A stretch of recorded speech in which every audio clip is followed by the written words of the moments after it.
even really highly skilled, highly trained engineers are wrapping tape around the copper pipe and pushing it through the wall and saying, this is better than a sleeve. And these are guys who have got more followers than me on social media, and they're doing videos like that. But you won't find me commenting on Gas Chat. There's a hell of a lot of banter goes on that channel. It's abuse, but it's supposed to be light-hearted banter. But again, it's take it all with a pinch of salt.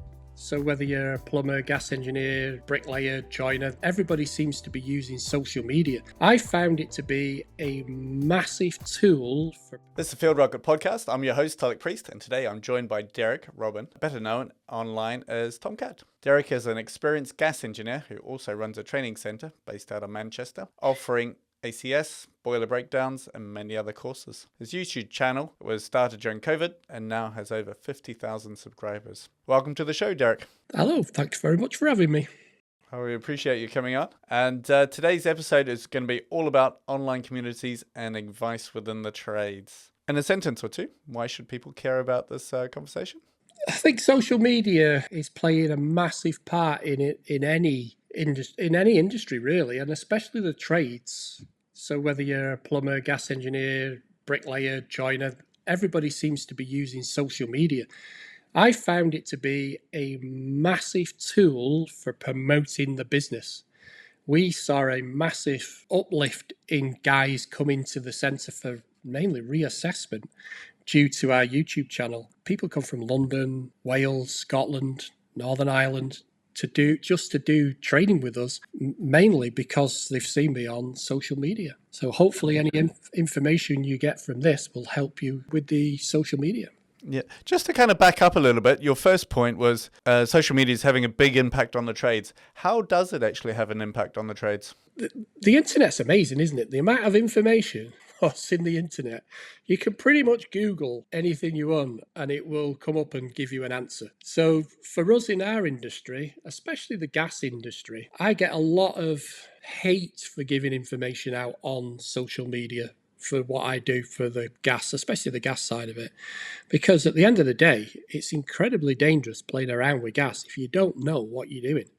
But what kind of, you mentioned quite a bit of heat for giving out advice. What is the concern that people have about giving out advice? Well, I did have one guy message me and say, stop telling the customers how bad I am. And it's like, because he said, I'm going around to customers and they say, oh, I've seen this on YouTube and you're not doing that right. He's not able to kind of give some context to the reason why he's doing it this way, or, you know. No, it's...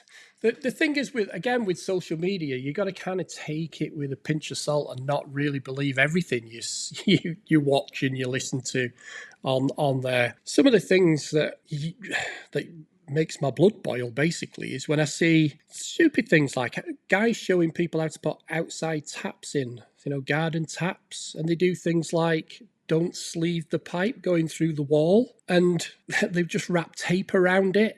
So I see it loads now where even really highly skilled, highly trained engineers are wrapping tape around the copper pipe and pushing it through the wall and saying, this is better than a sleeve. Whereas the water regulations are quite clear that they have to use a sleeve. So things like, even things like, again, with the outside taps, double check valves in taps. I see it all the time where they go, I don't need a double check valve inside, and it's a brand new install because it's in the tap, it's built into the tap.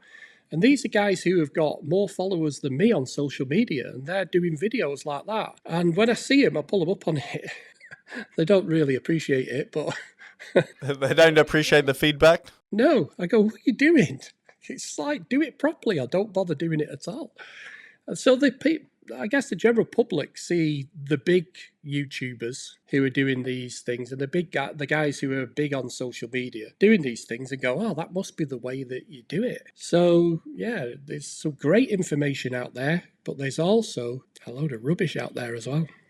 Yeah, so the commenter you mentioned earlier was I'm guessing he was referring to that his jobs take longer because of the explaining or micromanagement from the customers.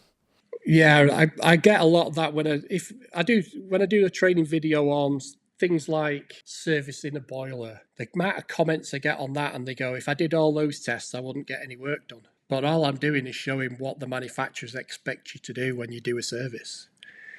So looking at those comments and the amount of comments I get saying the same thing, it seems to be the norm that there is a standard out there, which is a standard of just enough. Don't get me wrong, there are some absolutely fantastic, amazing engineers out there who give customers more than they're charging for, and the quality is immense. But then there's also, like anything, there's also some rubbish out there who are just in it for a quick buck and that's it, not to continue with the customers in the future. Hi, producer Alex here, wondering if you knew that you aren't subscribed to the channel. More specifically, 93% of you are not subscribed, and we really appreciate you tuning in right now, but you're missing out on even more interesting content. You're already this far into the episode, so why not subscribe to the Field Rocket YouTube channel? Because showing your support genuinely makes a difference. It's free, takes a second to click, and helps us continue to make the content that you want to listen to. Speaking of, let's get back to it. I see you on Gas Chat quite a lot, and there's quite a lot of it, on the Facebook group. There's quite a lot of kind of feedback and advice, within that. What are your kind of thoughts about like the feedback and advice on the? Well, you won't find me commenting on Gas Chat.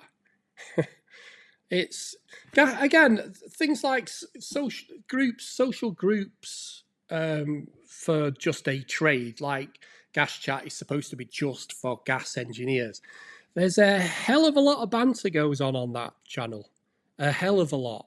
There's a lot of Mickey taking. There's a lot of it's abuse, but it's supposed to be light-hearted banter. So, and that's engineers against engineers as well. So, but there is also, if you read between the lines of the other comments what are on there, especially for new guys coming into the industry, there is a lot they can pick from it. But again, it's take it all with a pinch of salt, really. There's nothing, you should really be looking at training manuals, listening to what trainers say in the training centres, and taking that as what should be done, not listening to a guy on social media telling you completely the wrong thing.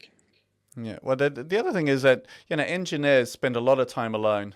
They're in their van, they're working alone, and you need a community around you, just for your mental health. So that, I kind of see that this is where these kind of groups come and play a part.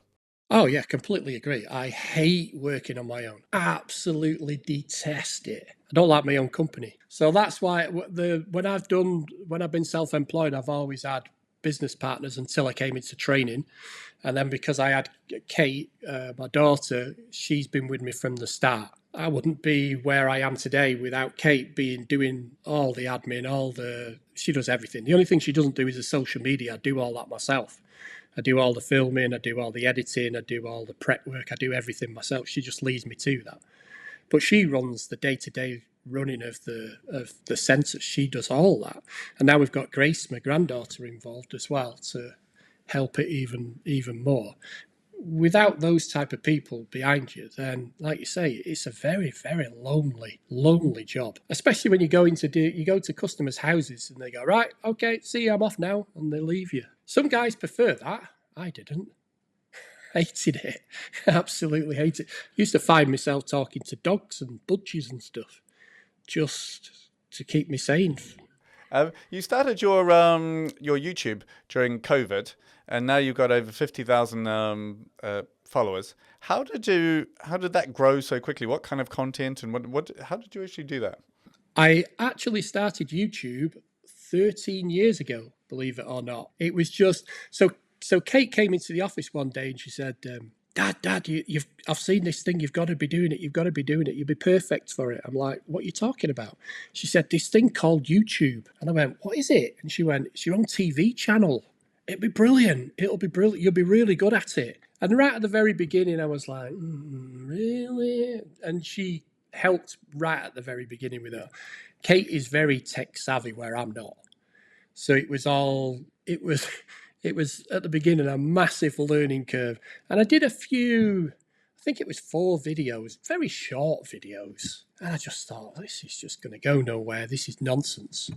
And then Valent saw one of the videos, and they asked if I would do a video installing a stat for them. So they sent us a free start, and I ended up installing it in Kate's house, and Kate did the camera work for it, and then I edited it. We put it up on YouTube, and then just kind of forgot all about it. Didn't really bother. And then I think it was about maybe a month or 6 weeks later, Kate said, "I've just got an email from YouTube. You've got a check on the way." I'm like, "What?" She said, "You're getting some money." And it was £105. So my first payment was £105. And I think the video then had 150,000 views on it in about 7 weeks. It's only got about 250,000 now. But anyway, that's another story. But it was kind of like, I might start doing this. And then it kind of, with work and stuff like that, it kind of got put on the back burner. But then when COVID came along, I had to find a way of keeping the trainees interested. And then this is where I started doing more on social media. I started doing quizzes. Again, I got a lot of hate for it. Massive, got death threats. I got all sorts for it. What kind of quizzes, and why such a reaction? Yeah, it was just, the quizzes were just all gas related questions, and it was just multi-choice, and it was just, I'd put out 10 questions, and I'd do the 10 questions, do them all, and then say, right, tune in tomorrow or next week or whatever for the answers. And I even got a load of hate for that. Just tell us the answers, So then I kind of changed it a little bit, where I did the questions, and then at the end I'd pause it and then say, do the answers. So kind of pacify the abusers. But it was, again, it's a good job I've got broad shoulders, and I don't really care. Because some of the stuff what I got sent during COVID, people must have gone loopy during COVID. Some of the stuff they sent me. So it does have its bad side, social media, as well as its good side. I think its pluses definitely outweigh its cons, really. I think the way that I kind of look at it, that kind of feedback is, I put them down as confused fans. That's a great way of dealing with it. Yeah, they're watching you. At the end of the day, they watch you, don't they? And some do, some don't. I get some comments where they go, "I've not even watched this video. I know it's going to be rubbish because he's ugly." I'm trying to get my head around why the reaction is so large for like a quiz, like just a technical quiz. Yeah, maybe frustration as well. Gas engineers thinking, "Oh, these are going to be easy," and then I made sure they weren't easy. And maybe they didn't answer. They could answer all of them, and they felt frustrated by that. I don't know, but it was. It started making the channel grow and grow and grow. So it did sow the seeds, as they say, for in people's minds about getting the information. Okay, I think it probably, those kind of reactions, as you say, probably helped you quite a lot. There's more engagement. You would have got up in the algorithms, etc. So and it's interesting. So, how did you, like, from COVID to now? Was that where the bulk of the 50,000 came from? I think the last year. I'm trying to think when I got 20,000, because my wife threw like a little party for me when I got 20,000. I think maybe that 2 years ago, something like that. So it's definitely over the last 2 years. It's grown more over the last 2 years than it has done. And I think that's maybe I've slightly got better with the videos I do. Some of the comments when you get them, you think, hang on a minute, I'm not the BBC here. I'm just a gas engineer trainer doing a little video, and they whinge about the quality, the sound, the background, the noise, all that kind of stuff. And all you're trying to do is give out a little bit of information. Have you seen social media work for plumbers and heaters directly for their businesses getting more customers?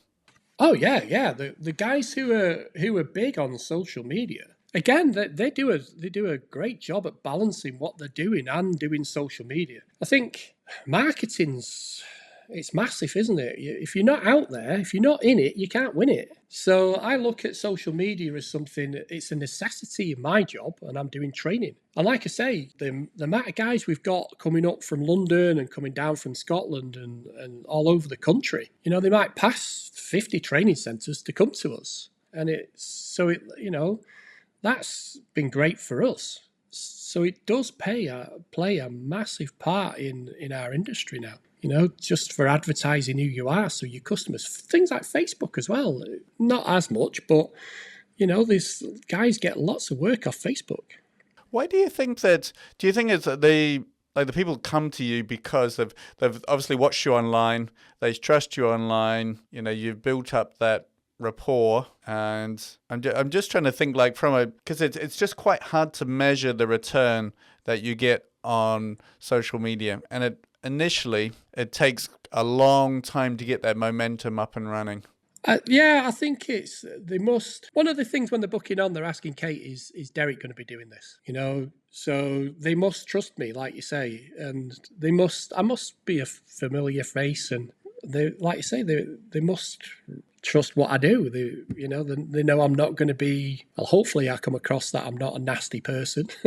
I'm quite a chilled and laid back guy. And so there must be something in that. It still amazes my wife when we're out, we could be anywhere, and guys will come up to me and want pictures and say, "Oh, it's you, it's TomKat." And it still amazes her that she thinks, why are they doing that? So, and it does amaze me as well that they come up to me. We were on the Isle of Wight a couple of weeks ago, and a guy was sat on the table next to me, and I didn't have any TomKat gear on at all. And I was talking to my friend Andy, my ex-business partner, and this guy just turned around and went, "I knew it was you. I could tell by your voice. I knew it was you. Can I have a picture?" So, and it makes your ego quite good when somebody recognises you, and you think, "Ooh, thank you." Well, kind of talking about that, like when you're first starting, you will get some bad feedback. You will get comments that, are not entirely positive. How do you actually kind of think about this and process this? Like I say, my daughter, Catherine, couldn't do it. She's a delicate little flower. She couldn't put up with it, but I was ginger when I had hair. I spent my life being mocked for being ginger. Got a gap in my teeth. It used to be massive before I had my false teeth done. But anyway, I've always had that, people always commenting on the way I look and stuff like that. So maybe that just gave me broad shoulders enough to be able to cope with it. I look at the comments and they make me laugh. And especially when they do really bad comments, I will send them a comment. Not a bad comment, but I will send them a comment to keep it going. And then a lot of the time they can't. Once they've insulted you, there's nothing else they can say. So but I think you've got to be a special breed to be successful on social media. I don't look at myself as being a YouTuber. I don't look at myself being successful on social media. I haven't got enough subscribers for that, and I don't get enough views. It's a hobby for me. It's something I enjoy doing. I really do enjoy doing it. Social media for me is a hobby. I would kind of say, like, from my point of view, like 50,000 followers. Yes, it's not the biggest following in the world, but if you are doing content or you're kind of like B2B, it's a good number. Like if you're doing like B2C, where it's more like a singer or something like that, the metrics are different. It's a lot easier to get, like B2C, those kind of things. But if the content you're putting out is educational, it's different from like purely entertainment content. So I wouldn't downplay it. So I think you've done well. Yeah, it's don't get me wrong, I'm incredibly proud of the channel, and people who follow me are just like, it's amazing that that they do follow me, and I probably have a core of 200-300 people who I upload a video and instantly poof, 200-300 views. So there must be a core out there who appreciate what I do, but for me, like I say, it's something I love doing. I enjoy doing. It also helps me with the training as well. I can say to the trainees, if they're struggling in the class and they're not quite getting it, I can say to them, right, you need to go home and you need to watch this video, and then you need to take these bits out of this video and then have a go And when they come back in the day after, they go, I get it now, I get it. So for me, it's my hobby, but it's also a fantastic tool for me to help the trainees who don't quite get something in class, when we really don't have the time to sit there for an hour going over and over and over and over the same thing. The rest of the class get incredibly bored with it. So it's great for that. And that's what I will always continue to use it for. Yeah. If anyone else was kind of, or somebody was thinking about starting a YouTube channel and doing it seriously, any kind of tips or thoughts or that they should think about?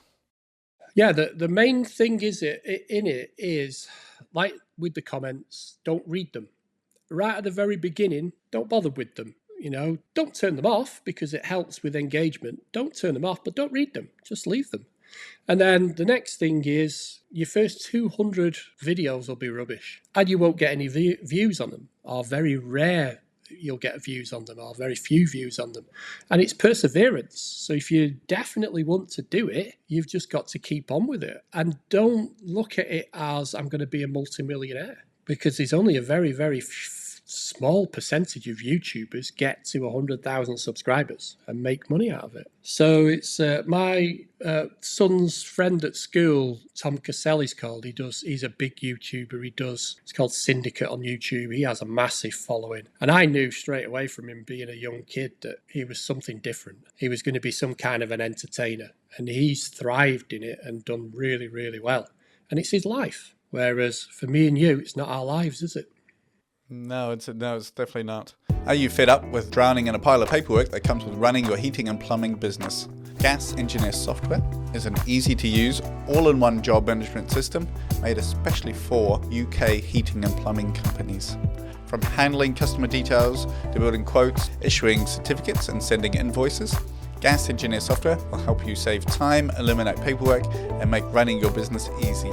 Start a free trial by clicking in the link in the bio. I'm just kind of thinking about like an engineer, like if you're doing the work and you're doing the filming slows you down, and I would imagine it's tricky to get that balance of, if you're doing it to get the extra work, but then it slows you down, etc. It's a big investment. Yeah, well, one of the things you can do instead of, and this is what I did at the very beginning, I used an iPad at the beginning to film. I didn't have a camera, I used an iPad. So is just set it up on a tripod behind you and just film yourself and then do voiceovers, speed it up. A lot of people put me on speed 2. I don't know what the heck I sound like when I'm on speed 2, but there you go. So just do that at the very beginning, and then obviously you can grow with your channel. So, and then just don't take it so serious. At the end of the day, it's just purely entertainment. Whatever niche you've got, my niche is incredibly small compared to most of the plumbing and gas guys on social media, because they're showing the public and they're showing other trainers, other engineers, what they're doing, where I've got the boring bit of telling them the rules and the regulations. So it's it's a fantastic tool. I don't think I'll ever stop doing it until probably the day I die. I'll probably do a video then, but it's just something that I love doing, and nothing's going to stop me doing it, whether it's views or whether it's bad comments. It's not going to stop me doing it. So if you enjoy it, go for it. Exactly. It's amazing. It's great for your esteem and your mental health, and I'm meeting people as well. People who wouldn't normally come up in the street and speak to me. I wouldn't know they were gas engineers or plumbers. Now when they come up to me, I know what they do for a living, and we have a chat, and it's great. It's like a community. It's brilliant. No, well, you've done very well. So thank you very much for coming onto the show. We really appreciate your time. And that was Derek from TomKat Training. Thank you very much. Thanks very much for having me. I've really enjoyed it.